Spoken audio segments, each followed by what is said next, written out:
जय हिंद दोस्तों, स्वागत है आपका हमारे YouTube चैनल एग्जाम ट्री पर। हम फिर से हाजिर हैं एक नए एडुटेरिया करंट अफेयर के साथ। आज एडुटेरिया का जो करंट अफेयर स्पेशल सीरीज़ है उसमें प्रैक्टिस सेट नंबर 4 होगा और यह वीडियो बहुत ही महत्वपूर्ण सभी के लिए है, तो बिल्कुल अंत तक जुड़े रहिएगा, तभी इस वीडियो का आशय और महत्वपूर्ण लाभ आपको मिल पाएगा। तो जितना हो सके वीडियो पर पहली बार है तो सब्सक्राइब करके लाइक कमेंट शेयर ज़रूर कर दें। किसी का भला करने से आपका भला होगा और रेगुलर बेसिस से ही आप इसको देखिए, तभी इससे महत्वपूर्ण लाभ मिलेगा और बिल्कुल 110% यहाँ से आपको क्वेश्चन एग्जाम में बिल्कुल छपेंगे। पीडीएफ के लिए आप हमारे टेलीग्राम चैनल को ज्वाइन कीजिए, साथ ही फेसबुक एंड व्हाट्सएप चैनल को भी फॉलो कर सकते हैं। चलेंगे हम लोग सीधा क्वेश्चंस पर। आज प्रैक्टिस सेट नंबर 4 होगा। टोटल हम लोग 20 प्रैक्टिस सेट को देखने जा रहे हैं। महत्वपूर्ण है और पर डे बेसिस पे आ रहा है। हम लोग बिहार सिविल कोर्ट्स और बिहार लाइब्रेरी के भी प्रैक्टिस सेट को अपलोड कर रहे हैं और बिहार जीके का भी चल रहा है, तो बिल्कुल सारे प्लेलिस्ट अपलोड हैं, आप उसे चेकआउट एक बार निश्चित ही करें। निश्चित ही वहाँ से आपको सफलता के रास्ते खुलेंगे। चलिए 4 नंबर सेट पर आते हैं। क्वेश्चन नंबर 1 तो देख सकते हैं यहाँ पर अगस्त 2024 से लेकर जुलाई 2025 तक का करंट अफेयर का यह मिक्स संग्रह है और इसमें एकदम पूरे 1 साल का आपको मिक्स टोटल 1000 करंट अफेयर मिलेंगे। प्रैक्टिस सेट के रूप में 50 क्वेश्चंस होंगे। देख सकते हैं प्रैक्टिस सेट नंबर 4 है और यहाँ से हम लोग चालू करने वाले हैं। चलिए आगे बढ़ते हैं क्वेश्चन नंबर 1 से। तो क्वेश्चन नंबर 1 क्या है? कथन रिलेटेड क्वेश्चंस है। तो कथन 1 में कहा गया है सुप्रीम कोर्ट ने डिजिटल एक्सेस को जीवन के अधिकार अनुच्छेद 1 के अभिन्न अंग माना है। तो बिल्कुल ये सही है, ये बात सही है। जो आर्टिकल 21 है वो एकदम निजता का अधिकार है और वह जीवन के अधिकार को भी एक अंग माना है। कौन? तो सुप्रीम कोर्ट। दूसरा कारण क्या है? डिजिटल पहुंच केवल नागरिकों के लिए एक वाणिज्यिक सेवा है। तो ये गलत है, पहला गलत है और दूसरा हमारा सही है। तो कथन ए सही है और आ गलत है, सी इज द करेक्ट आंसर। चलेंगे अगले प्रश्न पर। तो 2 नंबर प्रश्न है। नवीन अनुसंधान के अनुसार भारत की पहली जीनोम संपादित चावल किस्म का डैश है और पूसा DST राइस 1 है। देखिए जो जीनोम सभी देश में एक जीनोम जीनेटिक्स काम चल रहा है, फसलों से लेकर हर कुछ में। तो यहाँ पे अगर बात करिएगा तो चावल की जो किस्म है उसका नाम पूछा गया हो। एक किस्म कौन है? DRR धान 100 कमला, ये जो है चावल की किस्म, और साथ में पूसा DST राइस 1, ये दोनों जो है जीनोमित है, जीनोमित संपादित चावल की किस्म है, तो ध्यान रखेंगे सी। नेक्स्ट क्वेश्चन है 3 नंबर। ऑनलाइन बाल यौन शोषण में शामिल साइबर अपराध नेटवर्क को ख़त्म करने के लिए CBI ने कौन सा ऑपरेशन जारी किया था? CBI किया है। CBI पूछा है कौन सा ऑपरेशन जारी किया, तो ऑपरेशन हक जारी किया है CBI, ध्यान रखेंगे। अगला क्वेश्चन 4 है। 2027 में फीफा महिला विश्व कप की मेजबानी कौन सा देश करेगा? तो महिला फीफा विश्व कप ब्राज़ील कर रहा है। 27 में ब्राज़ील महिला फीफा वर्ल्ड कप की मेजबानी करेगा। नेक्स्ट क्वेश्चन है 5। भारतीय विदेश व्यापार संस्थान ने अपना पहला स्वदेश परिसर निम्नलिखित में से कहाँ स्थापित किया है? भारतीय विदेश व्यापार संस्थान ने अपना पहला स्वदेश परिसर जो स्थापना किया है या दुबई में किया। कहाँ किया है? दुबई में। अगला क्वेश्चन है कालेश्वरम लिफ्ट सिंचाई परियोजना किस नदी पर है? 6 नंबर क्वेश्चन है कालेश्वरम लिफ्ट सिंचाई परियोजना किस नदी पर है? तो ये गोदावरी नदी पर है। गोदावरी नदी पर कालेश्वरम हो जाएगा। 7 नंबर क्वेश्चन है किसे भारत का पहला पूर्ण साक्षर राज्य घोषित किया गया था? मिजोरम को। मिजोरम पूर्ण साक्षर राज्य आपका घोषित हुआ है, मिजोरम। अगला क्वेश्चन करेंगे 8 नंबर।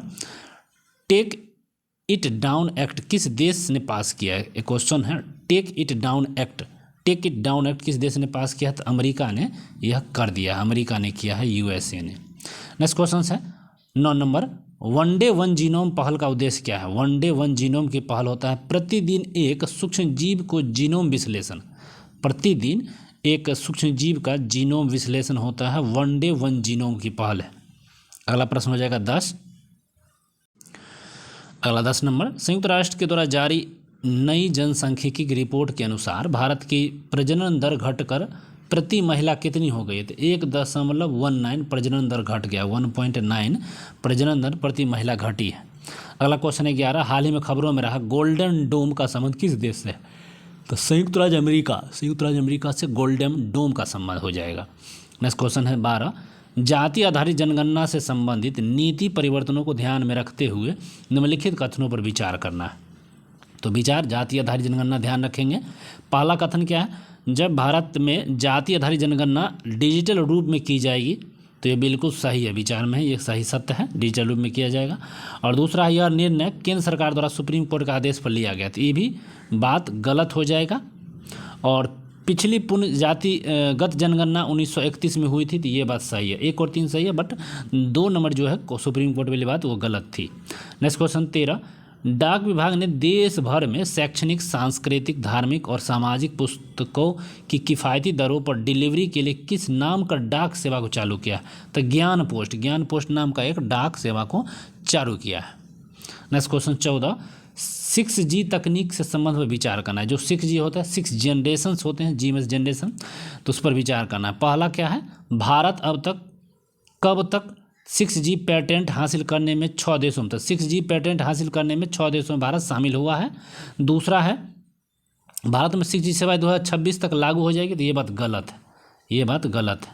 और तीसरा है, भारत का फोकस दूर दराज इलाकों में ब्रॉडबैंड एक्सेस पर है, तो बिल्कुल सही है, 1 और 3 हमारा सही हो जाएगा और बाकी 2 गलत था।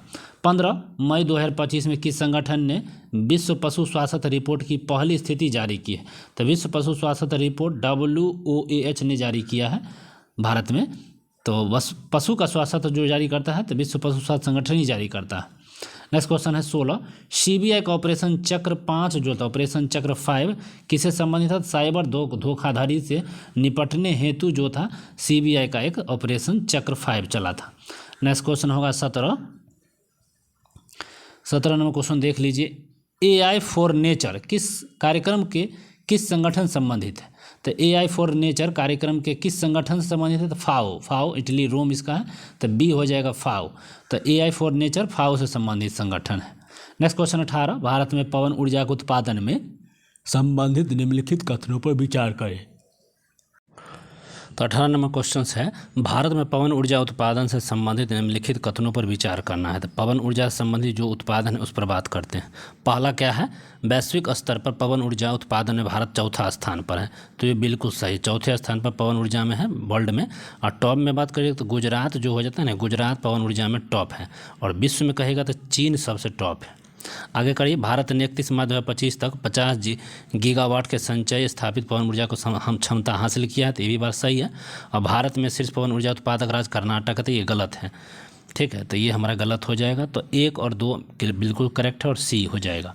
नेक्स्ट क्वेश्चन 19 है, वैश्विक अंतरिक्ष अन्वेषण सम्मेलन 2025 का आयोजन कहाँ हुआ है? वैश्विक अंतरिक्ष अन्वेषण सम्मेलन 2025 का आयोजन न्यू दिल्ली में हुआ है। अगला प्रश्न 20 है, भारत में टेक फॉर इक्विटी इंडेक्स टॉफी किस उद्देश्य के द्वारा चालू किया गया है? तो टेक फॉर इक्विटी इंडेक्स जो चालू किया गया है, डिजिटल समावेशन के लिए चालू किया गया है टॉफी। नेक्स्ट क्वेश्चन है 21, ऑपरेशन हॉक, अभी चला था ऑपरेशन हॉक का संबंध बाल तस्करी द्वारा है, बाल तस्करी को रोकना ऑपरेशन हॉक का संबंध है। अगला क्वेश्चन 22 है, गोल्डन ड्रैगन 2025 किसका संयुक्त अभ्यास है? तो गोल्डन ड्रैगन जो है भारत और वियतनाम के बीच का है संयुक्त अभ्यास है, golden dragon Bharat Vietnam. Next question है 23, राष्ट्रीय महिला आयोग NCW ने किस संस्था के साथ मिलकर महिला सुरक्षा हेतु समझौता किया? यह फ्यूचर शिफ्ट लैब्स से संबंधित यही NCW है। नेक्स्ट क्वेश्चन है 24, देश का पहला Atlas of water bodies of Bihar किस विभाग के साझेदारी से बनाया गया है? देश का पहला Atlas of water bodies of Bihar किस विभाग के साझेदारी से बनाया गया है? तो ग्रामीण विकास विज्ञान और पर्यावरण विभाग द्वारा, ग्रामीण विकास विज्ञान और पर्यावरण विभाग द्वारा बनाया गया है। नेक्स्ट क्वेश्चन है 7 मई 2025 को भारत में आयोजित राष्ट्रव्यापी नागरिक सुरक्षा मॉक ड्रिल का कोड नाम क्या है? तो ऑपरेशन अभ्यास। मॉक ड्रिल जो चालू गया था नागरिकों सुरक्षा के लिए, तो उसमें था ऑपरेशन अभ्यास नाम रखा गया था। अगला प्रश्न 26, बिहार का पहला पैसेंजर टर्मिनल किस नीति के अंतर्गत बनाया जाए? बिहार का पहला जो पैसेंजर टर्मिनल वह गति शक्ति परिवहन नीति के तहत बनाया जा रहा है, गति शक्ति परिवहन नीति के तहत बनाया जा रहा है। अगला क्वेश्चन है 27, भारत में डॉल्फिन जनगणना 2025 के अंतर्गत निम्नलिखित कथनों पर विचार करना। डॉल्फिन जनगणना 2025 के अंतर्गत विचार कीजिए, बिहार में भारत के कुल डॉल्फिन का लगभग 35% हिस्सा है, तो बिल्कुल ये सही है, 35% डॉल्फिन है बिहार में। और डॉल्फिन रिपोर्ट के अनुसार 15 नदियों का सर्वेक्षण किया गया, ये भी बात सही है, नहीं 15 नदी गलत हो जाएगा। और उत्तर प्रदेश सबसे अधिक डॉल्फिन पाएगा, उसके बाद बिहार में, तो ये बात सही है। हाँ, और 35% बिहार में होता है, तो ध्यान रखेंगे 1 और 3 सही है। अगला क्वेश्चन करिए 28, बिहार में किस भारतीय क्रिकेटर ने टेस्ट क्रिकेट से संन्यास की घोषणा की? बिहार का ही क्रिकेटर है, और वो कौन सा क्रिकेटर है? तो हाल ही में, सॉरी बिहार बोला गया, हाल ही में किस भारतीय क्रिकेटर थे? विराट कोहली, रोहित शर्मा, मोहम्मद शमी, ये तीनों ने घोषणा किया है क्रिकेट संन्यास से। 29, बिहार में लागू की गई 4% से आरक्षण नीति के संदर्भ में कथनों पर विचार करना है। 4% आरक्षण नीति क्या है? तो यह नीति केवल दृष्टिबाधित दिव्यांगों पर लागू होगा, तो बिल्कुल गलत है। यह नीति सभी 4 श्रेणियों के दिव्यांगों पर शामिल होगा, तो ये सही है। और इसका लाभ राज्य और केंद्र सरकार के कार्यालयों में भी दिया जाएगा, तो ये भी बात सही है।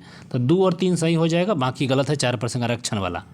चलिए 30% के अनुसार बिहार के हेल्थ कार्ड योजना के अंतर्गत स्वास्थ्य कार्ड बनाने में भारत में कौन सा स्थान है? द्वितीय स्थान हेल्थ कार्ड बनाने पर, सेकेंड स्थान पर ये है बिहार। नेक्स्ट क्वेश्चन, IPL 2025 में वैभव सूर्यवंशी ने कितने गेंदों पर शतक लगाया था? तो 35 गेंद पर, बहुत सबको मालूम है, समस्तीपुर के हैं, हमारे डिस्ट्रिक्ट से हैं, तो यही हो जाएंगे वैभव सूर्यवंशी। नेक्स्ट क्वेश्चन, नई दिल्ली में आयोजित दूसरी एशियाई योगासन खेल चैंपियनशिप में भारत ने कितने स्वर्ण पदक जीता है? तो 83। ठीक है, दूसरी एशियाई योगासन खेल में 83 को पदक जीता गया। नेक्स्ट क्वेश्चन है 2026 में जापान में होने वाले एशियाई खेलों में कौन से एक नए खेल को शामिल किया गया? एशियाई खेल जापान 26 में हो रहा है, क्रिकेट और मार्शल आर्ट चालू हो रहा है। क्रिकेट और मार्शल आर्ट जापान वाला में जो एशियाई खेल होगा 26 वाला, उसमें शामिल किया गया है। 34, भारत में MSME के क्षेत्र से संबंधित कौन सा कथन है? MSME के संबंध में पूछा गया, तो पहला कथन देख लीजिए, MSMES के संबंधित। तो MSME के द्वारा उत्पादित वस्तु का भारत के कुल निर्यात में 40% से अधिक पूछा गया है, तो ये बिल्कुल सही है। और सकल मूल्य वर्धित जो इसका योगदान भी 30% है, तो ये भी सही है। और वर्तमान भारत में 8 करोड़ पंजीकृत MSME इकाई है, तो ये गलत है। और MSME वर्तमान भारत में 25 करोड़ से अधिक व्यक्तियों को लेन देन करते हैं, ये करेक्ट है। तो ये 8 करोड़ था, ये गलत हो जाता है। चलिए अगला देख लेते हैं। हाल ही में निम्नलिखित में से किस विश्वविद्यालय के शोधकर्ताओं ने एक मस्तिष्क कंप्यूटर इंटरफेस BCI बनाया है जो लकवाग्रस्त व्यक्तियों को पुनः अपनी गतिविधियों में लाने में सक्षम है? तो कैलिफोर्निया विश्वविद्यालय के लोग इसे बनाया है। नेक्स्ट क्वेश्चन हो जाएगा, भारत के ध्रुवीय वैज्ञानिक अनुसंधान केंद्र से संबंधित निम्नलिखित कथनों पर विचार करना है। ध्रुवीय अनुसंधान वैज्ञानिक, पहला, अंटार्कटिक क्षेत्र भारत का मुख्य अनुसंधान केंद्र हिमाद्री है, जो नॉर्वे के स्वालबार्ड द्वीप समूह में स्थित है, बिल्कुल सही है।